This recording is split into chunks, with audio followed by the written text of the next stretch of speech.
In preparation for this interview, I thought that it would be necessary to spend some extra time with this amazing woman. How do you sum up 100 years of living without being required to learn some things about this person? So we decided to hang out in a remote location and really talk things out. I was both intrigued and fascinated at the same time. Not only was she a great conversationalist, but she was also very knowledgeable about nature and her surroundings. It will probably take me a couple of lifetimes to acquire her knowledge, but I'm going to do my best. Let's see what she had to say. Thank you so much for sitting down with me today. I really appreciate you taking the time to do this interview. So, you just celebrated your 100th birthday. This is a landmark that not too many people can brag about. How does it feel to reach this milestone? Well, honey, it feels like a blessing and a burden all wrapped together. See, people say congratulations like I didn't want something. But let me tell you, living this long means you buried more people than you can count. I got stories that would make you laugh and stories that would break your heart. That's what 100 years gives you. So let's start at the beginning. You were born in 1926 in Mississippi. For me, I cannot even imagine who I know that was born during that time. What was the world like back then? Child, I was born into a world you can't even imagine. Mississippi in 1926. That was Jim Crow at its worst. I came into this world during what they called the Great Depression. Though for black folks in Mississippi, every day was depression. We had nothing. But we didn't know we didn't have anything because everybody around us was the same.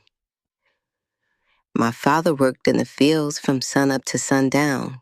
And me, I was the oldest of 8 children. So I raised my younger brothers and sisters while my father worked. You see, my mother passed away at a very early age. Oh no. So sorry to hear about your mother passing away so early and leaving you with that much responsibility. Do you know what happened to her? I now suspect that it was cancer. But back in those days, we did not have the best health care. So back then, it was a mystery. She was in her early 40s when she passed. So that left me with the duty of raising my younger siblings. And we lived in a shotgun house. You could stand at the front door and see straight to the back. No running water, no electricity for the longest of time. And we had an outhouse in the back and a well we drew water from. And in the winter, sometimes we would wake up with frost on the inside of the windows. But you know what?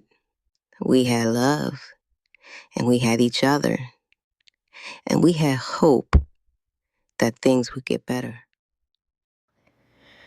So you grew up under Jim Crow laws? Can you tell us what things was like back then? What was that like? Jim Crow wasn't just laws, baby. It was a way of life designed to keep you in your place.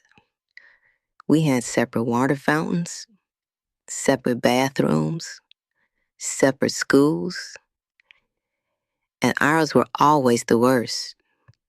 We couldn't eat at the same restaurants as white folks, couldn't sit in front of the bus, had to step off the sidewalk if a white person was coming. I remember being maybe 8 or 9 years old, walking to the store with my brother, and a white woman was coming toward us on the sidewalk, and my brother didn't move fast enough, and she pushed him in the dirt and called him a name that I won't repeat here. I wanted to fight her, but I knew better. My mother had taught me, You keep your head down and you say yes, ma'am, and no, sir, and you'll survive. The fear was always there. You heard stories about lynchings, about black men and boys who got out of line and never came home. My daddy told me once, baby girl, being black in Mississippi means you gotta be twice as good and half as proud. That stuck with me my whole life. You have lived through so many historic events: World War II, the Korean War, the Vietnam conflict, Desert Storm, 9/11. For you, what what stands out the most? I would have to say, for me, World War II is the thing that changed everything. I was very young back then, and suddenly our men was being drafted to fight for a country that treated them like second-class citizens. My cousin went to war, and he came back different. He went over there to fight for freedom overseas, but when he came home to the same segregation. I remember when they dropped those bombs on Japan. We heard about it on the radio. People were celebrating. But I remember thinking about all those people who died in an instant. War is ugly, no matter which side you're on. And then Korea, Vietnam. Seemed like we were always sending our boys off to fight somewhere. And 9/11, oh, Lord have mercy.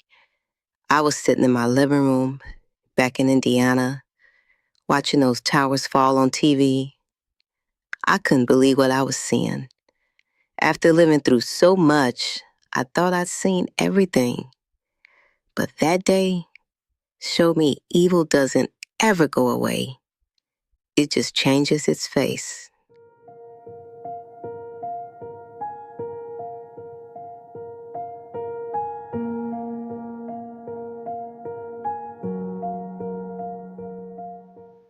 And you also witnessed the moon landing. Can you remember that event? What was that like? Oh, yeah. July 1969.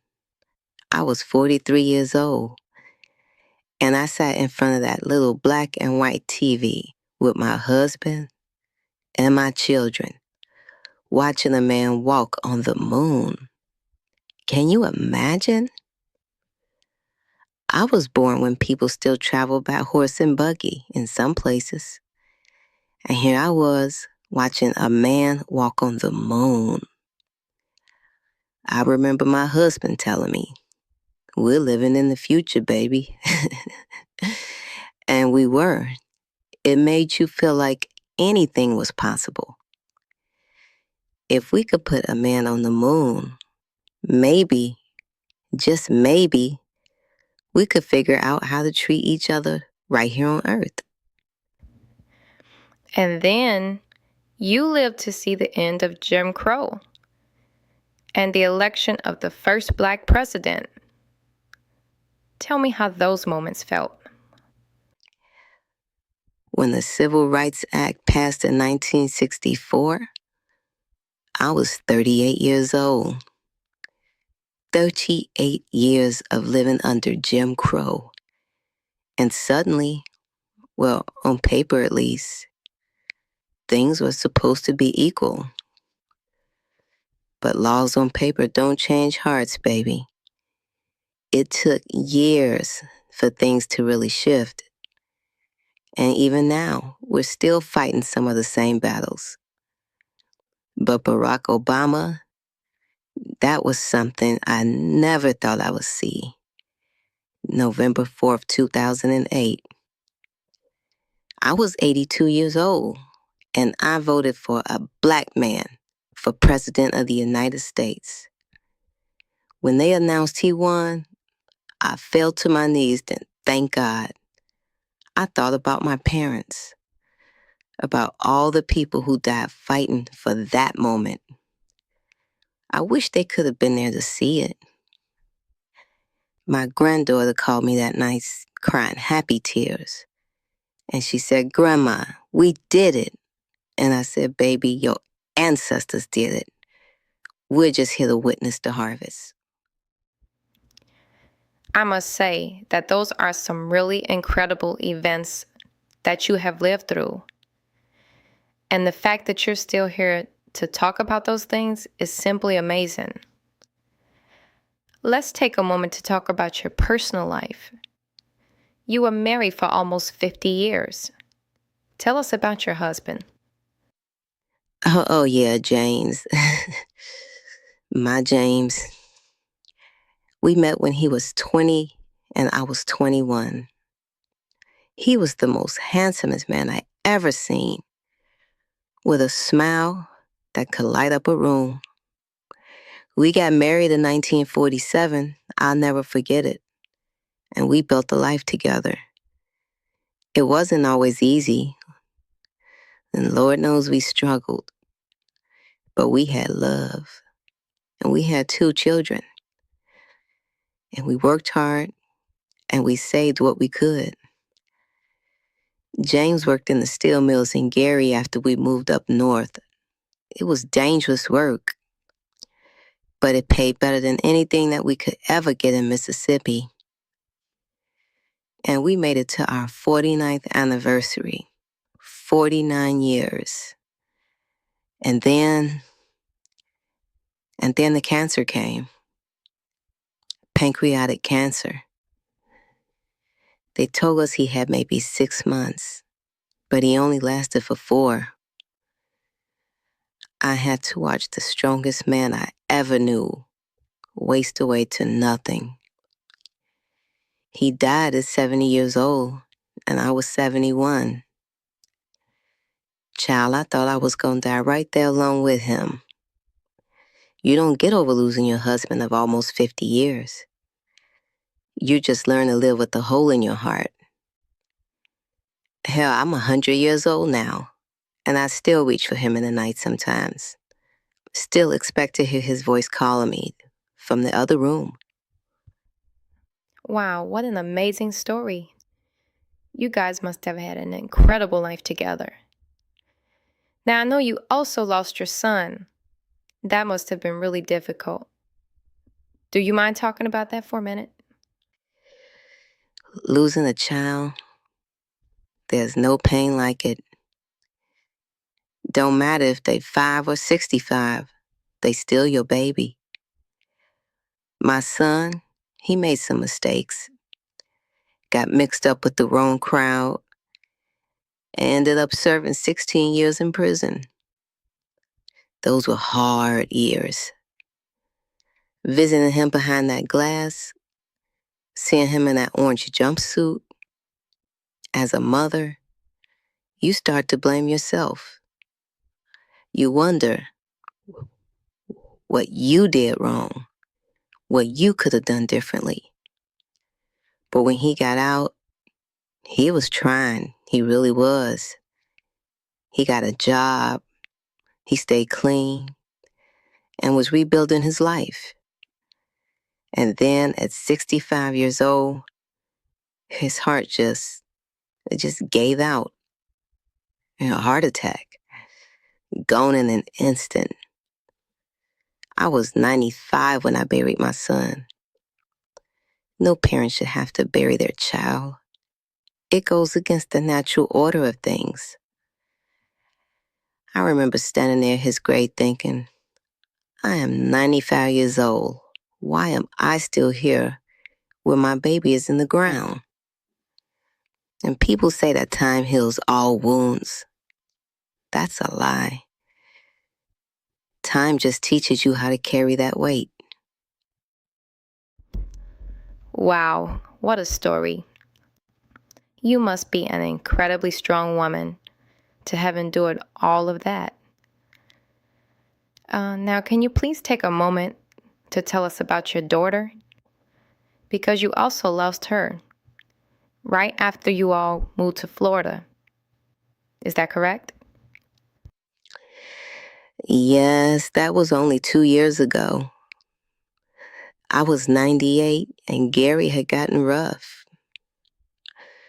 My daughter thought Florida would be better for us with warmer weather and safer neighborhoods. She moved down here with me to help me get settled. 3 years. That's all we had. And she died just 2 years ago. And she was only 73 years old, but she had a stroke. One day she was fine, and the next day she was in the hospital because she couldn't move her legs. You know, she never made it home from the hospital. And that's when the loneliness really set in. I was in a new city where I didn't know anybody, and both of my children were gone. My husband was gone. I was 98 years old and completely alone. And you know what the worst part is? I'm 100 now, and I've outlived everyone that I was in this world with. My parents, my siblings, my husband, my children. Now, when you live this long, you just become a living memorial to everyone you've loved and lost. I just cannot even begin to believe or understand the level of loss that you have suffered in your life. But on the bright side of things, you've also raised 3 generations. Can you tell me about that experience? Yeah, that's the blessing part. And like I said, I raised my younger brothers and sisters when I was just a child myself. Then I raised my own 2 children. And when my daughter had her babies, I helped raise them too. There's something special about watching a child grow, teaching them to walk, teaching them to talk, to read, to be kind. I taught my grandbabies the same songs that my mother taught me. I showed them how to cook greens and cornbread, and I told them stories about where we came from. My great-grandchildren, they come to visit me sometimes. They look at me like I'm ancient history, and I guess I am. But I try to teach them that history isn't just in books, it's in people. It's in the stories that we pass down. I may have lost my children, but their children carry them forward. That's how we live on.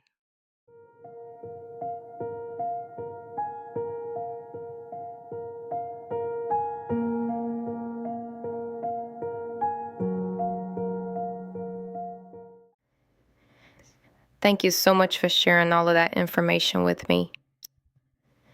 Now, you mentioned earlier that living to 100 is both a blessing and a burden. Tell us about the challenges of aging. Well, child, this body is falling apart.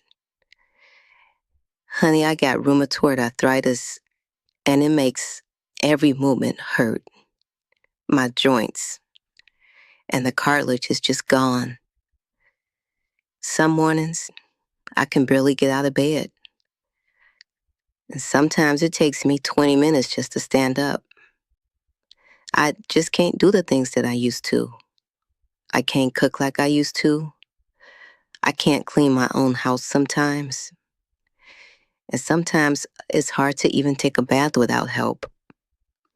You slowly lose your independence piece by piece. And that's hard, real hard. Sometimes my hands shake. I can see that my eyes are starting to go. I can't hear quite as well as I used to. And now I take more pills than I can count. For my heart, for my blood pressure, for the pain, for my bones. Sometimes I look at all those pill bottles and I think, is this really living? Or is it just surviving? And the pain, Lord, the pain, it's always there. Some days are worse than others, but it's always there. Young people just don't understand. They see you sitting still and they think you're resting. They have no idea that you're just sitting still because moving just hurts too much. Wow, I can't even begin to imagine what that's like. And another thing that is hard for me to picture in my mind is you living by yourself at the age of 100. What is it like living alone at your age? Child, it's lonely. And that's just the honest truth. It's lonely. I wake up in the morning and there's no one to say good morning to. I eat all of my meals alone. I watch TV alone. I go to bed alone. I get a home health aide who comes by to help me, and my grandchildren visit when they can.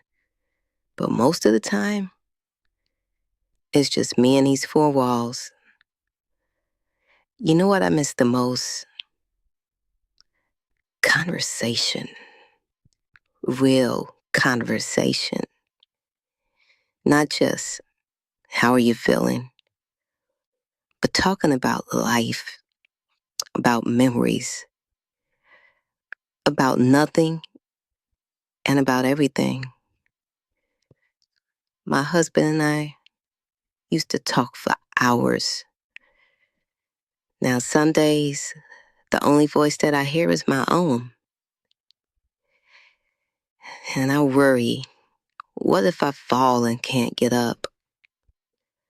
What if something happens and nobody finds me for days? When you're young, you don't think about these things. But when you're 100 and you're alone, these are the thoughts that keep you up at night. Wow, I never really looked at it that way until I talked to you today. So maybe I need to reach out more to my elderly grandparents and check on them from time to time. Please elaborate more about the feelings, the isolated feelings that you had after moving to Jacksonville. Can you please talk more about that? Moving here was hard, real hard. I lived in Gary for over 50 years. I knew my neighbors. I knew the streets. I knew where everything was. That was my home. Now suddenly, I'm in Florida. Different weather, different people, different everything. And I didn't choose it. I was too old to live up north, so I had to move. I had to leave my home and my church and my friends, everything that was familiar to me. And when my daughter passed away 3 years later, now I'm stuck here. I'm too old to move back. I have no family left up north anyway. Now I'm trapped in a place that has never felt like home. And the isolation, that's the worst part. In Gary, people knew me. Here, I'm just the old lady in apartment 3B. Nobody knows my story. Nobody knew who I was before I got old. That's what people don't understand about aging. You don't just lose your body, you lose your place in the world. You become invisible. You have lived through 16 presidents, from Calvin Coolidge to the current administration. By witnessing so many of these men in office, what now is your perspective on U.S. presidents? It teaches you that some things change and some things just stay the same. I've seen presidents come and go. I've seen promises made and promises broken. I've seen progress and setbacks. I remember when FDR was president during the Depression. People loved him because he gave them hope. Then Truman, Eisenhower, and Kennedy. And then there was Johnson, who signed a Civil Rights Act. And then we had Nixon. And then with the Watergate scandal, we had Reagan, Clinton, the Bushes, Obama. What I learned is that the president can't fix everything. They're just people. And people are flawed. Real change comes from regular folks standing up and demanding better. When you hear people congratulating you on reaching 100 years of age, how do you really feel about that? Well, I appreciate the sentiment, but honestly, sometimes I wonder why I'm still here. I've buried everyone I love. My body hurts every single day. I can't do the things that I used to bring me joy. People romanticize old age. They think it's all wisdom and peace. But let me tell you, there's nothing peaceful about watching everyone you love die. There's nothing wise about forgetting where you put your glasses or what you even ate for breakfast. I'm grateful for the life that I've lived, and I've seen amazing things. I've loved deeply. I've survived things that should have killed me. But if I'm being honest, I'm tired. I am so tired. I'm ready to see my James again. I'm ready to see my children again. I'm ready to rest. But I'm still here. So I guess God's just not done with me yet. Maybe I'm supposed to tell these stories.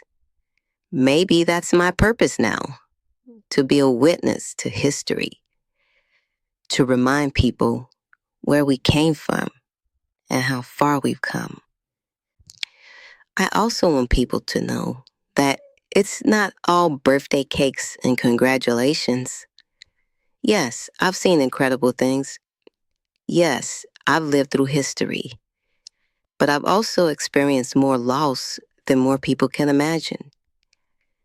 Every year, you live past a certain point, you lose more than you gain. You lose your health, your independence, your loved ones, and the world just moves right on without you, and you become a relic of a time that doesn't exist anymore. But here's what I also want people to know. Love hard while you can. Hold your people close. Don't take a single day for granted. Because one day, you'll be 100 years old looking back, wishing you could just have one more day with the people that you lost. Life is beautiful and brutal, and it's often at the same time. That's just the truth of it. And if you're lucky or unlucky, depending on how you see it, you'll live long enough to understand just what I mean. That is such a powerful statement and a perfect conclusion to our interview. I want to take this time to thank you so much for your kindness, for your grace, for your patience, and for the time that we spent together this weekend. I really appreciate you answering all of my questions and giving the whole world a perspective on living to be 100 years old. Thank you again so much. Thank you. Oh, you're so welcome. And thank you for listening to me, baby. That's all an old woman really wants.